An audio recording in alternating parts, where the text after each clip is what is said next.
के पद पे भी कार्यरत हूँ। बिल्कुल जैसे कि आपने कहा कि मनुवाद क्या है और अम्बेडकरवाद क्या है। मनुवाद जो संस्कृति को झेला है, जिसमें कि तमाम तरह का ऊंच नीच, जाति प्रथा, भेदभाव, महिला के साथ शोषण के लोगों को उनके हक अधिकार से वंचित रखना, ये मनुवाद के नियम कहता है। और ये नमस्कार, जोहार, आदाब। मैं हूं आपका आज़ाद और आप देख रहे हैं जोहार न्यूज़। तमाम ज़िलों से आज चंद्रशेखर आज़ाद को सुनने के लिए तमाम लोग पहुंचे हुए थे और सुन के भी अच्छा लगा। तमाम बूढ़े बुजुर्ग, बच्चे, महिलाएं, सभी लोग थे। ऐसे देवघर जिला से आए तमाम कमेटियाँ थे, उनसे हम बातें करते हैं। पहले उनसे परिचय लेना चाहेंगे। आपका क्या नाम हो सर? मेरा नाम राजेश कुमार दास हुआ। अभी मैं आर्मी झारखंड प्रदेश प्रभारी के रूप तो आज आप इस उमस भरी गर्मी 50 डिग्री टेम्परेचर में गढ़वा आ गए, 500 किलोमीटर की दूरी तय करके यहाँ गढ़वा पहुँचे। चंद्रशेखर जी की जो बातें आपने सुनी, कौन सी ऐसी बातें सबसे अच्छी लगी? हमारे बड़े भाई चंद्रशेखर जी ने जो बात कही, वो बोला कि दिव्यांग जो है विकलांग बनने से अच्छा है कि अपने पाँव पे खड़े रहो। और दूसरी बात बोले कि हम सत्ता का चाबी खुद बना सकते हैं, खुद सत्ता के चाबी काबिज हो सकते हैं। हमें खुद को कुर्सी पर बिठाना नहीं है। बहुत दिन तक बैठा लिए, अब बैठने का बारी आया है। घर घर गांव-गांव तक जाइए और माताएं, बहनें, भाई बुजुर्गों से अपील करिए और आँख खोलिए। आप क्या यहाँ से संकल्प किए? यहाँ से जब जाएंगे घर तो क्या करना है आपको? अब अपने परिवार, समाज, गाँव में क्या जाके बताना है? बिल्कुल, जो हमारे आदरणीय बड़े भाई ने जो बातें कहे उनको हम लोग ने अमल करेंगे और गांव-गांव जो है अपने ज़िला कस्बे में जाकर के सबों के साथ में बातों कर रखेंगे और उनको अमल करवाएंगे। और आने वाले समय में जो हम लोग बहुजन एकजुटता को पहचान देंगे और भीम आर्मी को ताकत बना करके आज़ाद समाज पार्टी को जो है हाथों का मजबूत करेंगे। अच्छा, पहले अपना नाम बताइए। क्या नाम आपका? मेरा नाम कमलेश कुमार उर्फ कांग्रेस कुमार दास हुआ। अच्छा, ये बताइए कि आप चंद्रशेखर जी को सुनने आए हैं, तो आप ये हमको बताइए कि ये लड़ाई किसकी है? जो उनको सुन रहे हैं, जो बच्चे, ये लड़ाई किसकी है? लड़ाई देखिए, सबसे पहले चंद्रशेखर जी का है। जैसे कि कहना है कि सबसे पहले सत्ता, यहाँ के सत्ताधारी जो हैं हमारे ही वोट लेके हमारे साथ ही गद्दारी करते हैं। उनका कहना है कि अगर यदि मेरे पास सत्ता आ जाएंगे तो इन गद्दारों को जो है धूल चटा देंगे हम। उनका कहना सबसे पहला है कि जैसे कि हमारे पास युवा शक्ति है, लेकिन उसको हम लोग इस्तेमाल नहीं कर पा रहे हैं समय पे।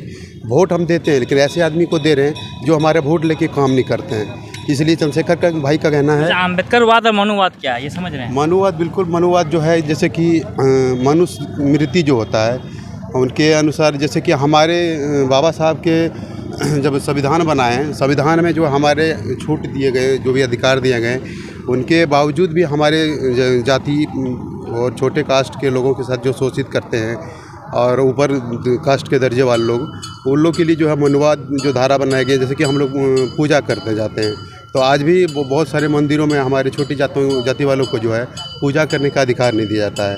तो ये कहीं ना कहीं हम लोग सीख रहे हैं और जान रहे हैं कि मनुवाद क्या है और हम लोग को क्या करना चाहिए आगे।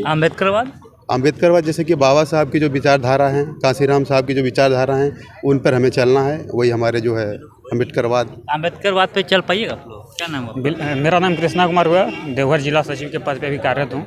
बिल्कुल जैसे कि आपने कहा कि मनुवाद क्या है और अम्बेडकरवाद क्या है।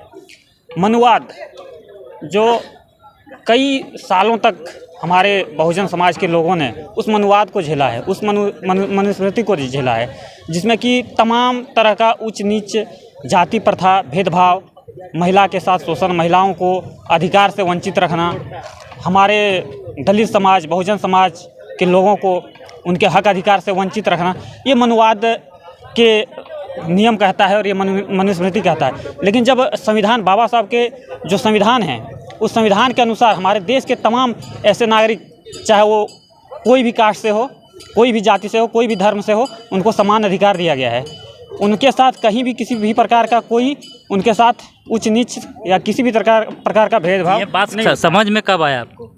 जी, ये बात देखिए, दरअसल मुझे 2018 के बाद समझ में आया है।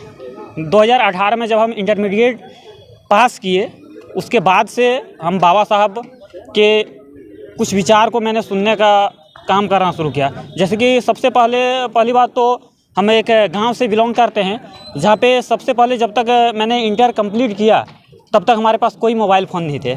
और जब इंटर पास करने के बाद मेरे पास जब स्मार्टफोन आए तो उसके माध्यम से हम सोशल मीडिया पे ऐसे बाबा साहब के विचार को मैंने जानना देखना शुरू किया और उसके बाद से मेरे अंदर एक अम्बेडकरवाद की भावना जगी। जब गांव में सब इस सब बात बोलते हो तो आपको पागल नहीं बोलता होगा? बिल्कुल नहीं, पागल क्यों बोलेंगे।